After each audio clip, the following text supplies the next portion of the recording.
আগত ধৰি দেখা পাই আছে ছ'চিয়েল মিডিয়াত যে আদিবাসী চাহ জনগোষ্ঠী ভাৰ্চাছ লাগি আছে মানে আৰু এনেকুৱা পৰিস্থিতি মানে গঢ়ি তুলিছে যে একাংশ চাহ জনগোষ্ঠীয় নেতা যে আদিবাসীক শেষ কৰাৰ কাৰণে ষড়যন্ত্ৰ চলাই ডাইৰেক্ট প্ৰদীপ নাগক মানে আক্ৰমণ কৰাৰ এটা মানে ষড়যন্ত্ৰ চলাইছে বা প্ৰদীপ নাগ মুৰ্দাবাদ পত্ৰিকা দায় কৰিছে। এইটো এটা মানে ইংগিত হয় যে আদিবাসীক নিষেধ কৰাৰ এটা ষড়যন্ত্ৰ হয়। তো আমি ভালকৈ বুজি পাইছোঁ। তো সমূহ আৰ্চা বা চাহ জনজাতি নেতাসকলক মই সকীয়াই দিব বিচাৰিছোঁ যে আপোনালোকে যি কৰিছে বহুত বিপদ মাতি আনিছে। যদি এতিয়া আপোনালোকে চাহ জনজাতি যদি ভাল থাকিব বিচাৰে তেনেহ'লে আমাৰ লগত আহি আলোচনাত বহক, আলোচনাত মিলিত হওক আৰু আমাৰ লগত আলোচনা কৰাৰ পিছত কোনটো চাহ জনগোষ্ঠী হ'ব কোনটো আদিবাসী হ'ব সেইটো তাতে মানে থিৰাং কৰা হ'ব। কিন্তু যধে মধে পুতলিকা দাহ কৰা বা আশা মুৰ্দাবাদ বা প্ৰদীপ নাগ মুৰ্দাবাদ আমি সহ্য কৰিব নোৱাৰোঁ। গতিকে মই আহ্বান জনাইছোঁ অসম চৰকাৰকো যে আমি বাই বাৰ্ড আদিবাসীসকল আমি বাই বাৰ্ড অসমৰ উৰাও মুণ্ডা খাৰিয়া চাওতাল বিল হল কন্ধ উৰিয়া আৰু ভূমিজ সকলো জনগোষ্ঠী আদিবাসী আমি সকলোৱে আমি ট্ৰাইবেল হয়, বাই বাৰ্ড আমি ট্ৰাইবেল হয়। কিন্তু এইটো ট্ৰাইবেলটো আমাৰ 1951 চনত মানে এইটো কাটা হৈছিল আৰু যেতিয়া নেকি 1985 চনত দিয়া হৈ আছিল কেন্দ্ৰীয় চৰকাৰৰ দ্বাৰা 8টা জনগোষ্ঠীক যেনেবা মুণ্ডা উৰাও চাওতাল এওঁলোকক যেতিয়া নেকি এছ টি দিয়া হৈ আছিল সেইটো সময়ত আৰ্চা নেতা আৰু শ্ৰম মন্ত্ৰী আৰু আৰ্চা নেতা শ্ৰম মন্ত্ৰী আমাৰ বাৰ্কি প্ৰসাদ তাছা তেলেংগাই বিৰোধ কৰিছিল যে আদিবাসী তথা উৰাও মুণ্ডা চাওতাল খাৰিয়াসকলক এছ টি দিব নালাগে বুলি সেইটো সময়ত দিয়া হৈছিল। তাৰপিছত আৰু মানে ইনডাইৰেক্টলি মানে আদিবাসীসকল মানে যাতে অৱশ্যে আছে অৱশ্যে হৈ থাকক তেনেকুৱা মানে আমাক ইয়াতে ব্যৱহাৰ কৰা হৈ আছে, যাৰ ফলত মানে তেওঁলোকৰ ৰাজনৈতিকভাৱে মুনাফা হৈ আছে। আৰু সেইটো এটা উদাহৰণ হিচাপে আমি যদি চাব যাওঁ তেনেহ'লে ৰামেশ্বৰ তেলী কেন্দ্ৰীয় মন্ত্ৰী কামাখ্যা প্ৰসাদ তাছা সাংসদ হয়, পল্লৱ লোচন দাস সাংসদ, সেই চাহ জনজাতিৰ নামেৰে এটা ভোট সংগ্ৰহ কৰি মানে টোপ দি ভোট সংগ্ৰহ কৰি তেওঁলোকে মানে সাংসদ পদ বা বিধায়কৰ পদ শ্ৰম মন্ত্ৰী হৈ আছে। তো মানে সেইটোৱে টোপ লৈ মানে একাংশ নেতাই মানে নেতা হৈ আছে মানে তেওঁলোক চাহ জনজাতিসকলে। তো আমি অসম চৰকাৰক আহ্বান কৰিব বিচাৰিছোঁ যে অতি সোনকালে আপোনাৰ নেতৃত্বত আদিবাসী জনগোষ্ঠীয় নেতাসকলক আৰু চাহ জনগোষ্ঠীয় নেতাসকলক আপোনাৰ নেতৃত্বত লৈ আহক আৰু আলোচনাৰ মজিয়াত এইটো মানে সমাধান কৰক। চাহ জনজাতি বা আৰ্চা আৰু আদিবাসী বা আশা তৰ্ক বিতৰ্ক হোৱাৰ এটাই কাৰণ আছে। ইয়াতে দুলাল মাংকি শিল্পী এজন পদ্মশ্ৰী শিল্পী এজন দুলাল মাংকি মুণ্ডা জাতিৰ মানুহ হয়। তেখেত মানে এটা মন্তব্য দাঙি ধৰিছিল যে আমি আদিবাসী নহয় চাহ জনজাতি হয়। তো তেখেতৰ প্ৰতিক্ৰিয়া আমাৰ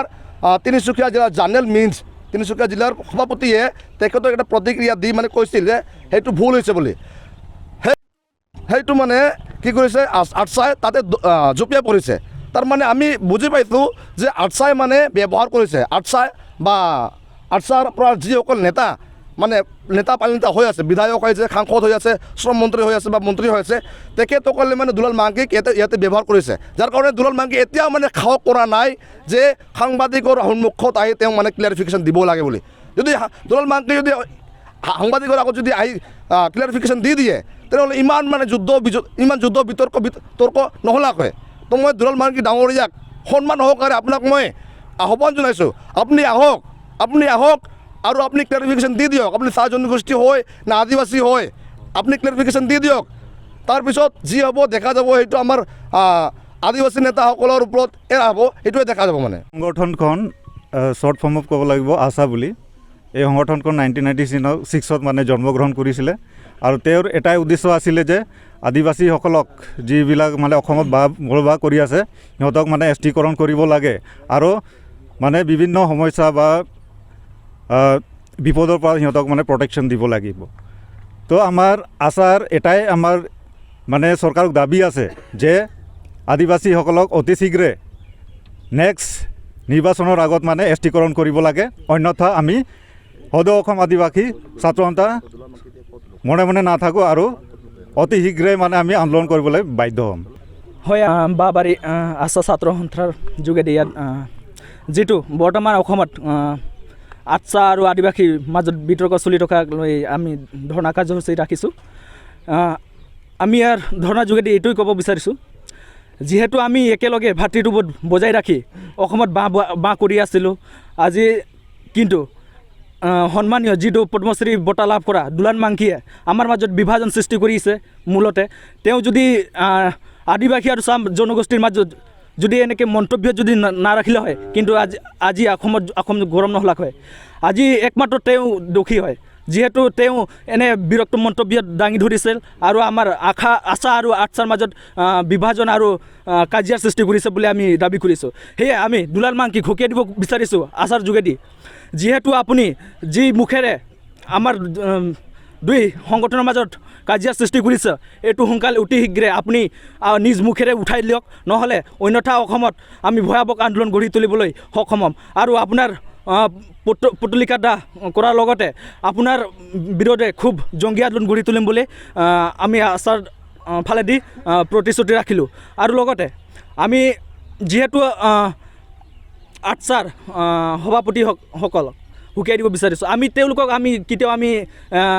বেয়া ব্যৱহাৰ কৰা নাছিলোঁ তেওঁলোকক কেতিয়াও আমি তেওঁলোকৰ বিৰোধে কেতিয়াও আমি বেয়া মাতা নাছিলোঁ কিন্তু তেখেতে আমাৰ সন্মানীয় প্ৰদীপ নাগ ছাৰৰ যি প্ৰতিলিকা দাহ কৰিছে তেওঁলোক বেয়া ব্যৱহাৰ কৰিছে সেয়াক আমি কেতিয়াও সহ্য কৰিব নোৱাৰোঁ কাৰণ আজি প্ৰদীপ নাগ হ'ল আমাৰ আদিবাসীৰ একমাত্ৰ লিডাৰ যাক নেকি আমি আদিবাসী টাইগাৰ হিচাপে জানো তেওঁ যদি এনে ইমান অপমান কৰে কিন্তু আমি কেতিয়াও সহ্য কৰিব নোৱাৰোঁ আমি সকীয়াই দিব বিচাৰিছোঁ আশাৰ সংগঠনসকলক যিহেতু আপোনালোকে ইমান বছৰ ধৰি 1947 চনৰ পৰা আপোনালোকে যি ৰাজনীতি কৰি আহিছা অসমৰ আদিবাসীসকলক লৈ আপোনালোকে পৰ্যায়ক্ৰমে আপোনালোকৰ সংগঠনৰ নাম সলনি কৰি আহিছা এটা সংগঠনৰ নামত আপোনালোকে স্থায়ীভাৱে থাকিব পৰা নাই আপোনালোকে একমাত্ৰ ৰাজনৈতিক ভোটৰ স্বাৰ্থতে আপোনালোকে সংগঠনৰ নাম সলনি কৰি আহিছা আৰু বৰ্তমান চাহ জনজাতি ছাত্ৰ সন্থা হিচাপে স্থায়ীভাৱে আছা আৰু সেইভাৱে আপোনালোকে একমাত্ৰ ৰাজনীতিৰ স্বাৰ্থতে আজি আমাৰ আদিবাসীসকলক ভুৱা নেতৃত্ব দি আছা আৰু ভুৱা ৰাজনৈতিক লাভালাভ দেখুৱাই তেওঁলোকৰ ৰাজনৈতিক ভোট আদায় কৰাৰ একমাত্ৰ কাৰ্যত লিপ্ত হৈ আছা বুলি আমি আপোনালোকক সকীয়াই দিব খুজি আছোঁ যিহেতু আপোনালোকে আমাৰ চাহ জনজাতি যিটো শব্দ ব্যৱহাৰ কৰি আছা এইটো সোনকালে উঠাই লওক কাৰণ আমি একমাত্ৰ আদিবাসী বা অসমৰ লগতে আমি ভাৰতবৰ্ষৰ আদিবাসী হয় আমাৰ যিহেতু কলা সংস্কৃতি ভাষা সকলো আমাৰ সক্ৰিয় একোটা পৰিচয় আছে যি আমি বজাই ৰাখিবলৈ চেষ্টা কৰি আছোঁ আৰু এইটো বজাই ৰখাৰ ক্ষেত্ৰত একমাত্ৰ আশাই নেতৃত্ব দি আছে সেয়ে আপোনালোকে যদি সহযোগ কৰিব নোৱাৰে তাৰ বিৰোধে এনে যধে মধে বকি একো লাভ নহ'ব আপোনালোকৰ ভৱিষ্যত এন্ধাৰ হৈ আছে আমি দেখা পাই আছোঁ আৰু অসমৰ আদিবাসীসকলে আপোনালোকক প্ৰত্যুত্তৰ দিয়াৰ কাৰণে সাজু হৈ আছে আপোনালোকে অহা যি আগন্তুক আহিবলগীয়া নিৰ্বাচনত আপোনালোকে ইয়াৰ ফল পাই যাব আপোনালোকে ইমান আশা কৰিব নালাগে যিহেতু ইমান দিন আপোনালোকে আদিবাসীসকলৰ পৰা যি ৰাজনৈতিক সুবিধা লৈছে সেইখিনি যথেষ্ট এতিয়া আপোনালোকৰ এই সুবিধাখিনি সামৰণি পৰিছে क'क्राझार आरो चिरां जिल्लानि रायजो राजाफोरनि थाखाय गोजोनथाव खौरां एबसुनि हेफाजाब होनायजों फैगौ 23 आगस्ट 2023 इङाव क'क्राझार सरकारि फरायसालिमायाव फुंबिलिनि 6 रिंगानिफ्राय मोनाबिलिनि 4 रिंगासिम सा सानजा भारतनि गोजामसिन गभ आयुर्वेदिक कलेज एन्ड हस्पिटाला देहा मेडिकेल चेकआपजों लोगोसे सांग्रांथि मेल खुंफुंनाय जागोन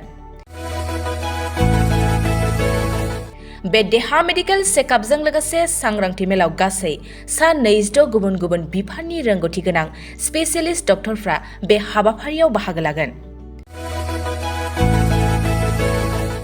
बेनिखायनो गोसो गुदुं रायजो राजा बिथांमोना बै सानखालि थिखानाय जायगा आरो समाव नुजाथिफैना गावनि सावस्रिखौ बेसेन नाङालासिनो नायफैनो हागोन